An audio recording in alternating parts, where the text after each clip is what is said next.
All right, for more on this mega deal, time to welcome in from The Athletic, Pablo Maurer. He's part of the great team over there that has not just broken this story, but given us a lot of the details of the mega deal that's landing Messi in Inter Miami. Pablo, a long overdue welcome to Futbol Americas. How you been? Good, man. Thanks for having me on. Absolutely. All right, so I want to test your memory here. I don't know if you remember, but you and I were at a DC haunt maybe a couple years ago. I'm thinking this might have been summer, spring of 2021. And we were talking about the possibility of Messi to Miami. And we weren't talking about it like a pipe dream. We were talking about some of the machinations that the league could use to get this done. It's all to say that this pursuit has been going on for quite some time. Tell us a little bit about the pursuit, and in your reporting, when that pursuit kind of turned into real hardcore negotiations. Yeah, I mean, we've obviously been monitoring this for literally for years. You know what I mean? I think it's a unique situation as a reporter in that the idea that Leo Messi would play in MLS, as strange as it sounds, still to me feels beyond belief. So, when you start getting details a few days ago about, the Apple share, Adidas share, things start trickling out about his pay and stuff like that. I feel like we ended up having to get 6, 7, 8, 9 sources for stuff just because it's, the nature of the story. I mean, it's just such an absurdity that this player would be in this league. That's not me bagging on MLS. It's just, he's the greatest to ever do it, So certainly it was like an insane reporting process. Also, you see a ton of misinformation out there. I mean, the deal still isn't done. The ink isn't dry, et cetera. And, there've been obviously various even high profile journalists that are reporting that it's done and this and the other thing, and it's crazy. The whole thing is insane, Seb.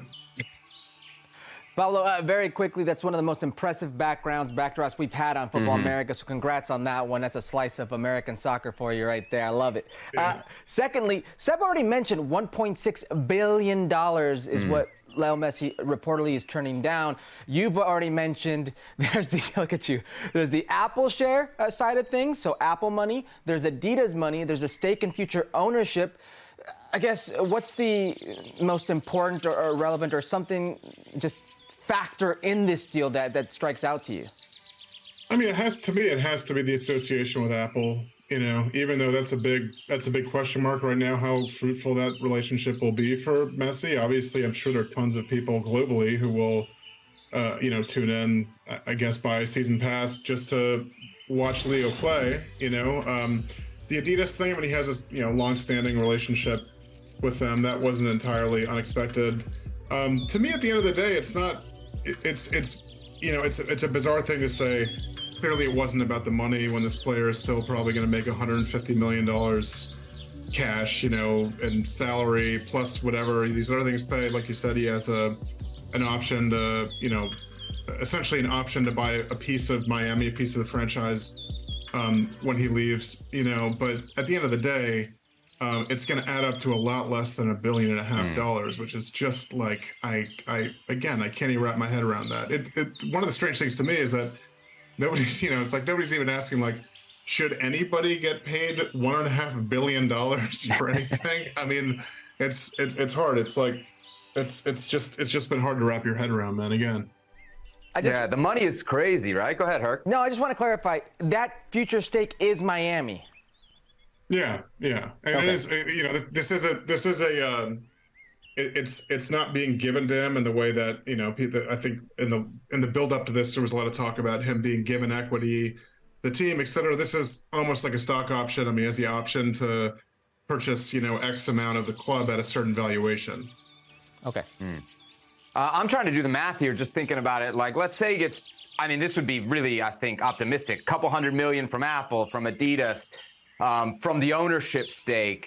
They're saying somewhere between 25-40 million in base salary. You add that up, that's still $700-800 million.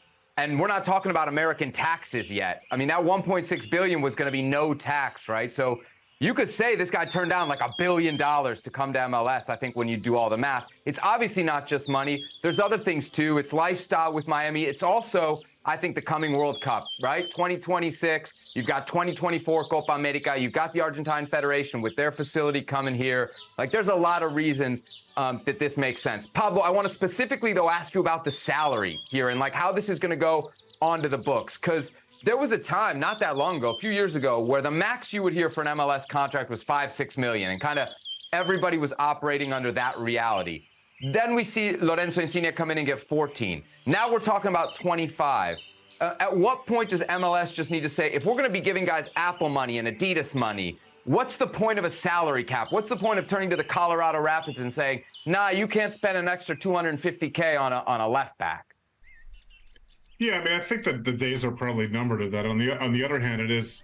I mean, there are people at the league office who would argue that it's what's kept the league alive for so long. You know what I mean? And I think if you really did take the reins off in the way you're suggesting, the parity that the league is always talking about might be a little bit hard to come by. I do think it's interesting, though. I mean, you know, I've been getting blown up on Twitter. I'm sure you guys have been too. There are people who are saying that, you know, the league is bending the rules for Miami, this and the other thing.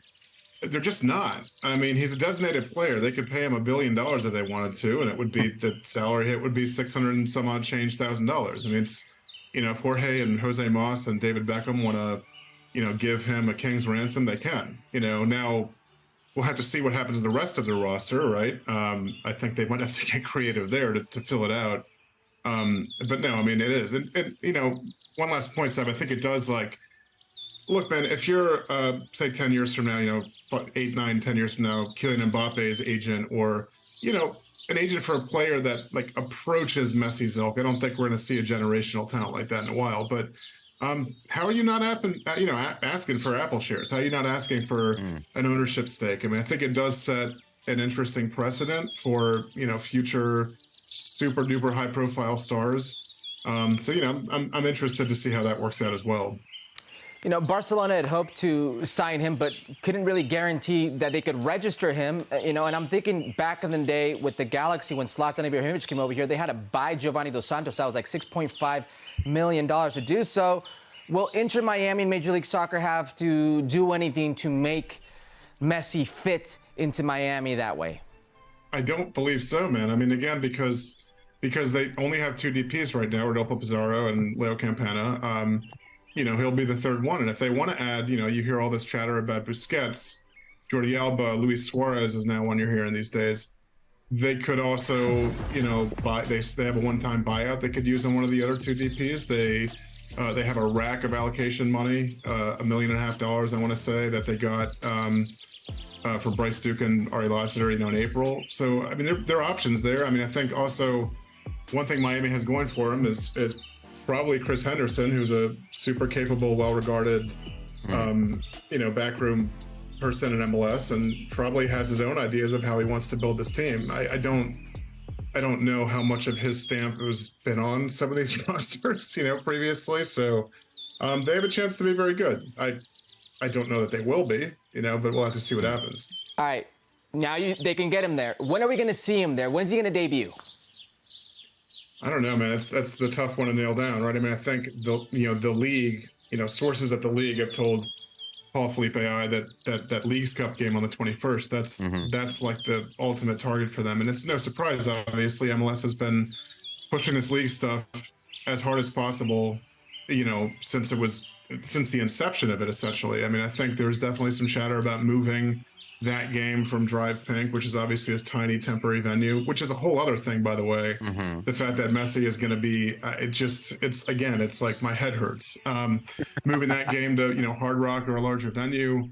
There's a chance that he could debut earlier, Seb. I mean, I've heard, you know, there's chatter around here. I heard at DC United, people are telling me that he might be involved in the All-Star game in some capacity, which is before then.